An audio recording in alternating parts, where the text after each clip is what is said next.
They are the largest predominantly black trade union in the state of Massachusetts. They are the largest immigrant union in the state of Massachusetts, mostly made up of Haitians. Over 40 years of struggle, they have won a contract like no other bus drivers anywhere, which is the envy of those who work in that industry in terms of salary and benefits. They have a class conscious and active rank and file, many of whom read Workers' World newspaper and feel comfortable in Workers' World meetings. And remember, 40 steel workers came to our conference last year. So this is a unique configuration. And it was really, I spent 4 days in Boston. It's really such an up to go there and work with the drivers and work for their cause. Everyone should do it for yourselves, because you're knee-deep in the class struggle when you go there. I was up there with Donna, Mike E. from New York, and Garrett from Buffalo. In addition to leafleting, demonstrations, making calls, and the usual hauling of signs and banners back and forth, we got a chance to meet the drivers in action, women and men, about 30 of them, who had gathered at the Veolia headquarters to stand outside a grievance called by the union and form a gauntlet and heckle the management when they went in.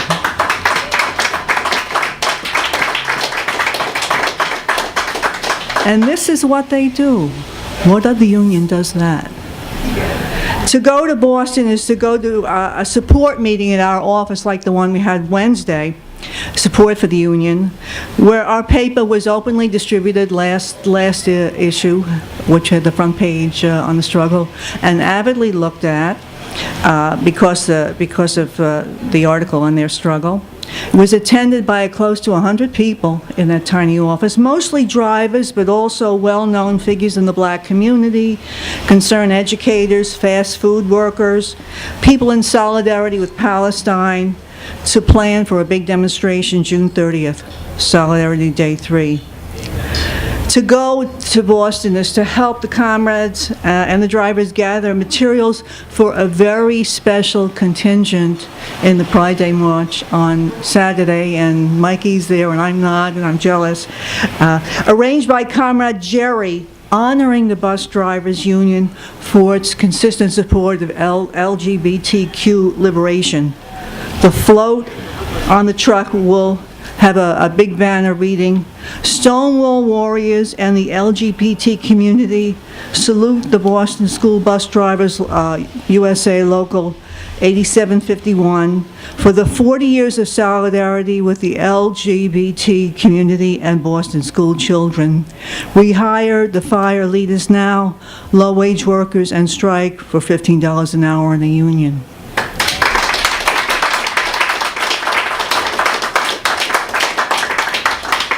By the way, that solidarity includes contract language that recognizes gay unions both in domestic and legal affairs as well as in healthcare coverage.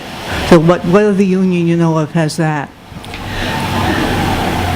So this very special union is entering one of the most difficult phases in their struggle against the union-busting multinational Veolia. Last week's Workers' World and this week have a lot of details. Joe P. wrote a very up-to-date article in this week's issue. The Veolia still violates the contract in every way possible. The four fired union leaders, including 2 of our comrades, are still leading the rank and file, although their unemployment is running out. This negotiating committee is now negotiating a contract, or trying to negotiate a contract with the company, and they're in talks with the company.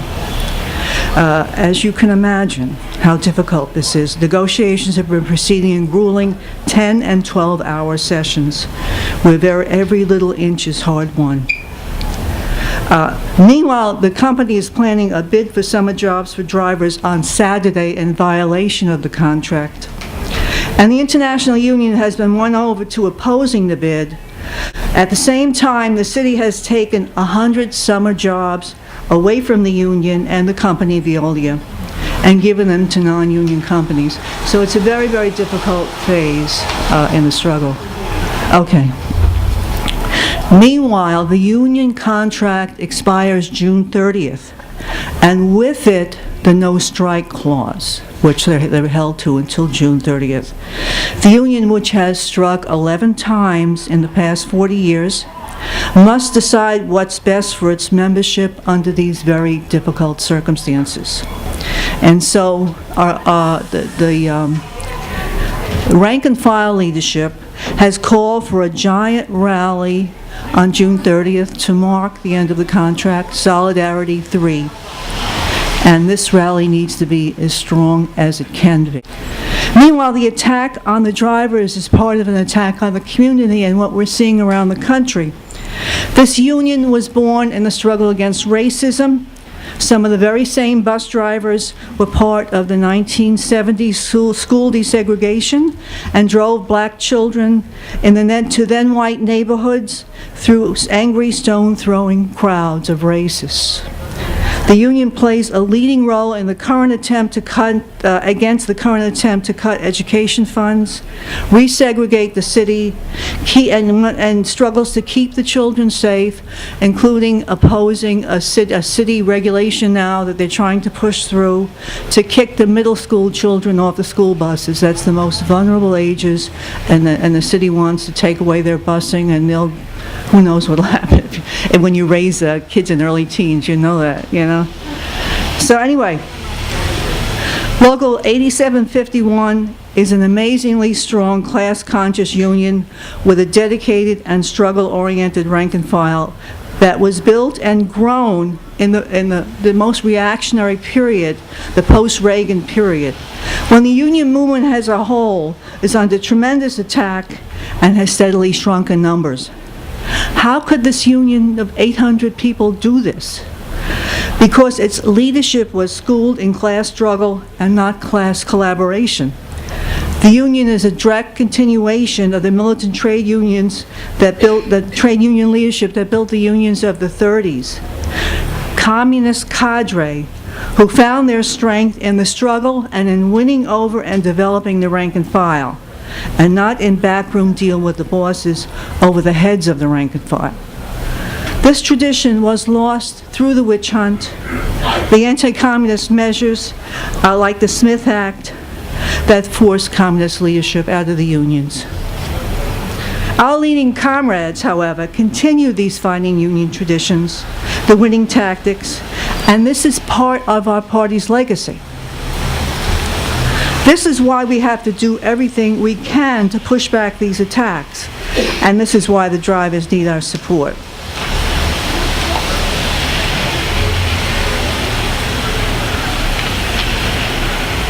Comrade Sam organized the Wildcat after Wildcat in World War II in New York City, despite a no-strike pledge that was wrested out of most of the union leadership as a concession to the pressure from the war.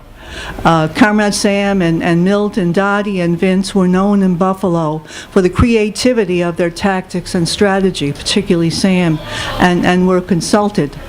And this is by other trade unions, sometimes in secret, sometimes they didn't want to know they were going to talk to Solidarity Sam. So this is part of our legacy. So you know, the 40-year history of this union, which is in the same tradition, and of course in constant consultation with Milt, is like the physical embodiment of the struggle traditions in the unions, which the party keeps alive. And I think it's really important to remember this.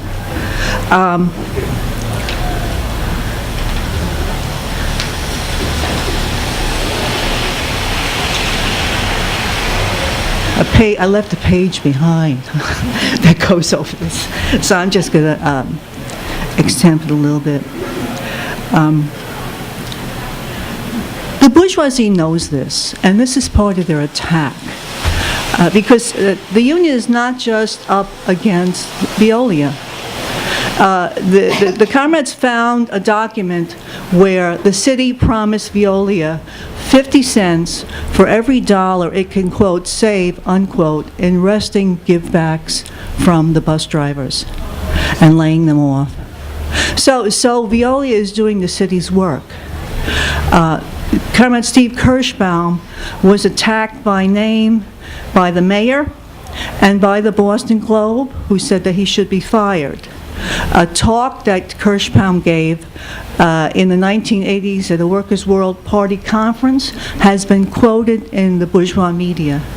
So the comrades are up against Veolia, they're up against the bourgeois city establishment, and in the form of the Boston Globe, the bourgeoisie itself in the area. And so they're up against an awful lot.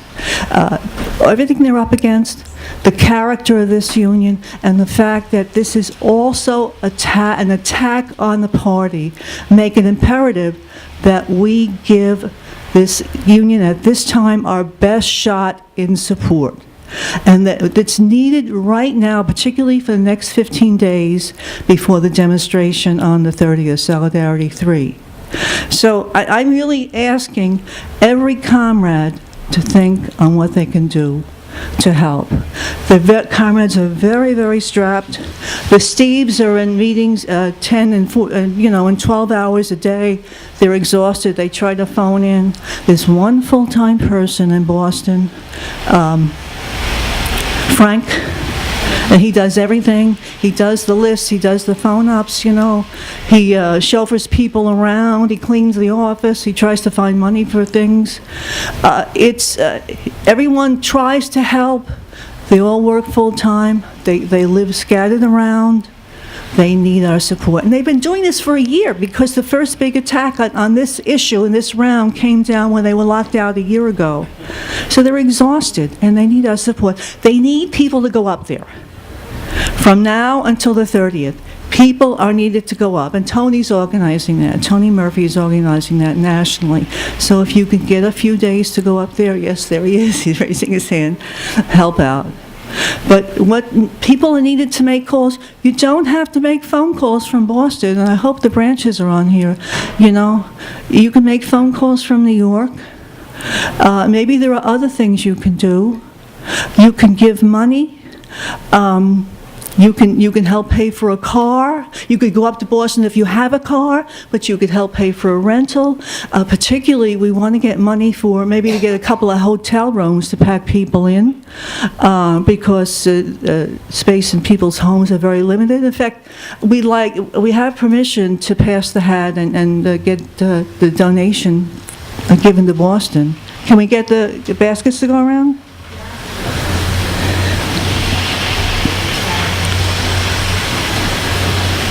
So far, I think we have Paul going up, right? Right around the 30th, we have Kathy going up. Thank you, Kathy. And you know the city, and that's going to be a big help, because I didn't, and I had to be chauffeured around, which takes somebody, Maybe we could get you a car or something. I don't know. We can try. There may be things that maybe you can get endorsements. We're looking for endorsements right now for Solidarity 3, the demonstration on the 30th. And maybe we can get enough endorsements from other cities that it'll help create a momentum to get them from Boston. But also, it certainly helps morale. Anything that comes from out of town that gives support, the bus drivers love it. It makes them feel real good.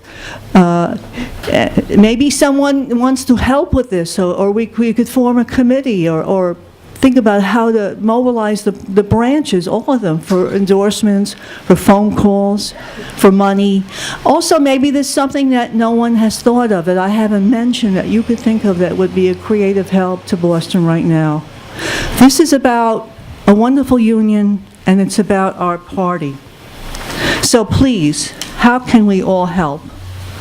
All out for Local 8751. Let's build Solidarity Day 3.